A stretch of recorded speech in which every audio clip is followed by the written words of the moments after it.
అమెరికాలో చిందరవందరగున్న మీ ఇంటికి handyman cleaning plumbing services కోసం కాంటాక్ట్ ఇన్స్టా సర్వీస్. యుఎస్ లో ఎక్కడైనా ఎప్పుడైనా for instant bookings visit instaservice.com. Hi Suman TV viewers, ఈరోజు హ్యూస్టన్లో ఉన్నాము, యుఎస్ఏలో.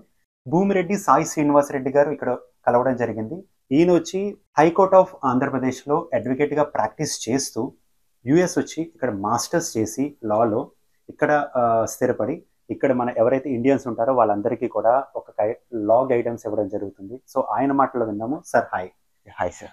2025 కనుక మనం చూస్తే అంటే చాలా స్పెక్యులేషన్స్ ఉన్నాయి. అంటే H1B నుంచి కానీ లేకపోతే స్టూడెంట్స్లో కానీ బేసిక్ అంటే ఫస్ట్ చూస్తే కనుక ఏప్రిల్ నుంచి ఒక ట్రిమర్ స్టార్ట్ అయ్యాయి. ఎప్పుడైతే స్టూడెంట్స్ రివోక్ అయ్యాయో వాళ్ళ వీసాస్ కానీ ఇవన్నీ, so some kind of doubts ఉన్నాయి. ఎందుకు సార్ అంటే ఏప్రిల్ మంత్లో ఆ కైండ్ ఆఫ్ ట్రిమర్స్ రావడానికి కారణం ఏంటి? సో యూజువల్గా ఏప్రిల్లో ఈ సివిస్ టర్మినేషన్స్ కానీ ఈ వీసా రివోకేషన్స్ కానీ చేయడం జరిగింది. అంటే సుమారు 6,000 మంది విద్యార్థులు అంటే ఇంటర్నేషనల్ స్టూడెంట్స్ వీసాస్ అన్ని రివోక్ చేయడం ఇండియానే కాదు, అక్రాస్ ద వరల్డ్. అంటే ఇక్కడ మెయిన్ గా ఎందుకు భారతీయులను ఎందుకు ఫోకస్ చేస్తున్నారంటే బై ద నెంబర్ మనం చాలా ఎక్కువ మంది ఇక్కడికి అమెరికాకి రావడం జరిగింది. సో ఎక్కువ పాపులేషన్ గా మనమే ఉంటున్నాం. సో అది ఆ నెంబర్ ప్రకారము ఈ రివోకేషన్స్ కి ఆఫ్ కోర్స్ గా ప్రపోర్షనేట్ గా కొంచెం ఎక్కువగా ఉంటుంది, అంటే which is equals to. So దాని ప్రకారంగా అందరు ఏమనుకుంటున్నారు, భారతీయులు వీసా రివోకేషన్స్ జరిగాయి, సివిల్ టర్మినేషన్స్ ఓన్లీ భారతీయులకు జరిగాయి అనేది ఎక్కువ మాటలు డిస్కస్ చేస్తున్నారు, విచ్ ఇస్ నాట్ ట్రూ. అంటే భారతీయులు దాంట్లో 50% ఉన్నారు. ఎందుకంటే భారతదేశం నుండి అమెరికాకు వచ్చి చదువుకోవడానికి కూడా చాలా ఎక్కువ మంది రావడం, సుమారు లాస్ట్ సంవత్సరమే సుమారు 2,70,000 మంది అమెరికాకు రావడం జరిగింది. So for the masters, doing the masters కానీ మాస్టర్స్ కానీ. సో ఆ అమౌంట్ ప్రపోర్షనేట్ గా చూసినప్పుడు ఇది కూడా వన్ ఆఫ్ ద రీజన్. అంటే అక్కడ నాకు తెలిసినంత వరకు ఏమైందంటే అండి, సో నార్మల్ గా వీళ్ళు చిన్న చిన్న క్రైమ్స్ కానీ, ఇప్పుడు ఫర్ ఎగ్జాంపుల్ షాప్ లిఫ్టింగ్ కానీ, సో లేకపోతే రెక్లెస్ డ్రైవింగ్ కానీ, లేకపోతే డ్రంక్ అండ్ డ్రైవ్, ఇవన్నీ మన విద్యార్థులు చేసినప్పుడు సో వాళ్ళు అక్కడ ఫింగర్ ప్రింట్స్ ఇవ్వడం జరుగుతుంది స్టేట్ పోలీసులు. అక్కడ ఇప్పుడు నార్మల్గా ఈ డిపార్ట్మెంట్ ఆఫ్ హోమ్లాండ్ సెక్యూరిటీ కానీ, యుఎస్సిఎస్ కానీ, వీళ్ళందరూ ఏం చేశారంటే, సో వీళ్ళందరినీ ఎలా మనం క్యాచ్ చేయాలన్నప్పుడు ఈ క్రిమినల్ రికార్డ్స్ లో ఎవరెవరు ఉన్నారో వాళ్ళని తీసుకుందాము అని అనుకున్నారు. సో ఎవరెవరు ఫింగర్ ప్రింట్స్ ఇచ్చారో వాళ్ళందరికీ వీసా రివోక్ అయింది. సో అది వాళ్ళు తప్పు చేశారా లేదా అనేది that should be decided by the court of law. అంటే జడ్జి మీరు దొంగతనం చేశారా లేదా, లేకపోతే డ్రంక్ అండ్ డ్రైవ్ చేశారా లేదా అని జడ్జి డిసైడ్ చేస్తారు. అది ఆ ప్రాసెస్ లో ఉన్నా కానీ మీరు ఒకసారి ఫింగర్ ప్రింట్స్ ఇచ్చిన తర్వాత మీరు ఏమైనా నేషనల్ సెక్యూరిటీకి థ్రెట్ అవుతారు, లేకపోతే మీ వల్ల ఏమైనా అమెరికాకి ఏదైనా ప్రాబ్లమ్స్ వస్తాయని ఒక రీజన్ తో మన వీసాస్ అన్ని రివోక్ చేయడం జరిగింది.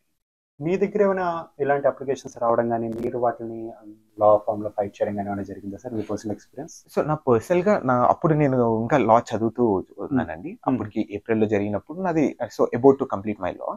సో అప్పుడు so I got a job అప్పుడే. సో సోమిరెడ్డి లా గ్రూప్ లో అప్పుడే జాబ్ రావడం కూడా జరిగింది. So I been like continuously so updates ఏంటి దీని గురించి ఎక్కువ బాగా చదవడం జరిగింది. So even Somireddy law group కూడా సో చాలా ఎక్స్టెన్సివ్ గా దీని మీద వర్క్అవుట్ చేయడం కానీ, అందరికి ఈ స్టూడెంట్స్ కి ఎలా హెల్ప్ చేయాలి, so with respect to the reinstatement కానీ, సో అట్లనే వాట్ ఆర్ ద ప్రాబిలిటీస్, అంటే సో యుఎస్ఏ లో మీరు లీగల్ గా ఉండడానికి ఏ స్టెప్స్ తీసుకోవాలని కూడా చాలా బాగా సంతోష్ సోమిరెడ్డి గారు, who is a founding partner, తను బాగా హెల్ప్ చేయడం కూడా జరిగింది అందరికి. ఎక్కడండి మీ ఫామ్ వచ్చి లైక్ బేస్డ్ అవుట్ ఆఫ్ న్యూజెర్సీయా? ఇట్స్ న్యూజెర్సీలో ఒక ఆఫీస్ ఉందండి. Headquarters in Virginia. వర్జీనియాలో. సో మీరు వర్జీనియా నుంచి హ్యూస్టన్? వర్జీనియా నుండి హ్యూస్టన్ వచ్చాను. Okay sir. ఇప్పుడు స్టూడెంట్స్ ఎవరైతే ఇక్కడ యుఎస్ లో చదువుకున్నారో డ్యూరేషన్ ఆఫ్ స్టేటస్ అనేది రిమూవ్ చేయాలి అనేది ఒక తెరపైన ఉన్న అంశం ఇది. సో దీనికి సంబంధించి ఒకవేళ అది కనుక యాక్టివేట్ అయితే స్టూడెంట్స్ కానీ యూనివర్సిటీస్ కానీ ఎలాంటి ఇబ్బందులు ఏమైనా వచ్చే ఉన్నాయా? దీని నుంచి ఎలా మన ఇండియన్ స్టూడెంట్స్ జాగ్రత్త పడచ్చు?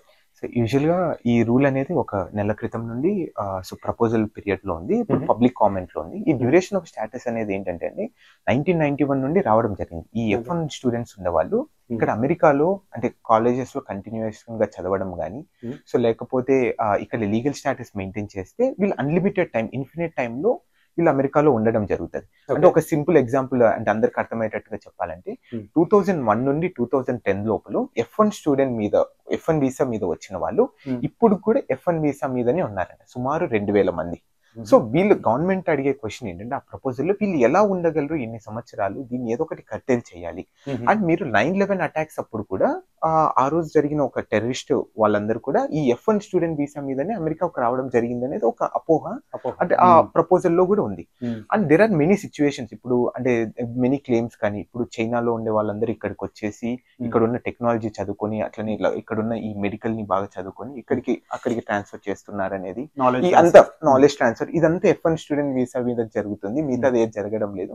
అందుకే దీన్ని మనం కట్టెల్ చేయాలి అంటే సేమ్ ఇప్పుడు నార్మల్గా H1B వీసాలు కానీ L1A వీసాలకు కానీ వీళ్ళకి ఎలా వస్తుందో ఫిక్స్డ్ పీరియడ్ అలానే వీళ్ళకి కూడా తీసుకొని రావాలి అనేది ఈ కొత్త రూల్ తీసుకొని రావడం జరిగింది. అంటే ఫిక్స్డ్ పీరియడ్ అంటే ఫర్ ఎగ్జాంపుల్ మీరు 4 సంవత్సరాలు మాక్సిమం మనకు వీసా ఇవ్వడం జరుగుతుంది. సో 4 సంవత్సరాల తర్వాత సో మనము మన కంట్రీని వదిలేసి వెళ్ళిపోవాలి, లేకపోతే కొత్త వీసా వస్తేనే మనం ఇక్కడ లీగల్ గా ఉండగలం. అంటే లేకపోతే H1B కానీ లేకపోతే మళ్ళీ మనం ఇండియాకి వెళ్ళి స్టాంపింగ్ చేయించుకుని మళ్ళీ రావడం కానీ ఇలాంటి సిచ్యువేషన్స్ వస్తాయి.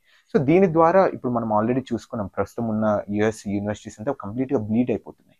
సో లాస్ట్ ఇయర్ కి ఈ ఇయర్ కి సుమారు 70 నుండి 80% మంది భారతీయ విద్యార్థులు లేకపోతే ప్రపంచ దేశాల నుండి వచ్చే విద్యార్థులు తగ్గిపోవడం జరిగింది. సో దీన్ని ఒకవేళ ఇది రూల్ అనేది మళ్ళీ ఇంప్లిమెంట్ కావడం వల్ల సో అసలు విద్యార్థులకు ఎవరికే కానీ ఈ ఫీజిబిలిటీ అనేది ఉండదు అమెరికాకి రావాలని. అంటే ఇక్కడికి మనం అంటే కెరీర్ ని స్టార్ట్ చేయాలన్నా కానీ the small mistake in the immigration it can cost your life ఇక్కడ. సో అట్లాంటివి ఏమైనా ప్రాబ్లమ్స్ వస్తాయని DS duration of status remove చేయడం వల్ల కొన్ని జరిగే ప్రాబ్లమ్స్ అనుకుంటున్నాను.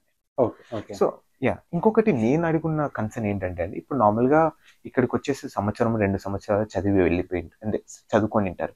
వీళ్ళు ఇక్కడికి వచ్చి అడ్జస్ట్ కావడానికి కానీ ఇక్కడ ఉన్న చట్టాల గురించి కానీ ఇక్కడ ఉన్న రూల్స్ గురించి కానీ అర్థం చేసుకోవడానికి 2 సంవత్సరాల్లో అనేది చాలా తక్కువ టైం అంటే ఒక చిన్న మిస్టేక్ ఒకవేళ ఫామ్ లో ఇప్పుడు ఎక్స్టెన్షన్ ఆఫ్ స్టే అనేది అప్లై చేయాల్సిందే ఉంటుంది. అంటే ప్రతి సంవత్సరం అంటే ఓపీటీకి ఒకసారి స్టెమ్ ఓపీటీకి ఒక చిన్న మిస్టేక్ ఎక్స్టెన్షన్ ఆఫ్ స్టే లో అప్లై మార్క్ చేయడం వల్ల it gonna cost your life.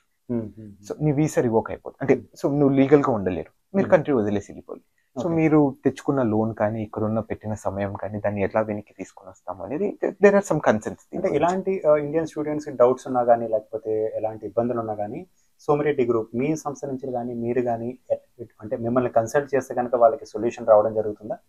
తప్పకుండా అండి. సో యూజువల్ గా ఆల్ ద బేసిక్ క్వశ్చనీర్స్ అంటే from the Somireddy law group కి ఎవరైనా కానీ పిచ్ చేసినా కానీ సో బేసిక్ క్వశ్చనీర్స్ అంతా so everything will be free usual. అంటే సో కైండ్ ఆఫ్ లైక్ అంటే ఇప్పుడు నేను ఇది ఏం చేయాలి సో అట్లాంటి చిన్న చిన్న క్వశ్చన్స్ కి అయితే తప్పకుండా ఆన్సర్ చేస్తారు. When it is a complicated one of course like so the charges కొన కమ్ ఇన్ టు ప్లే.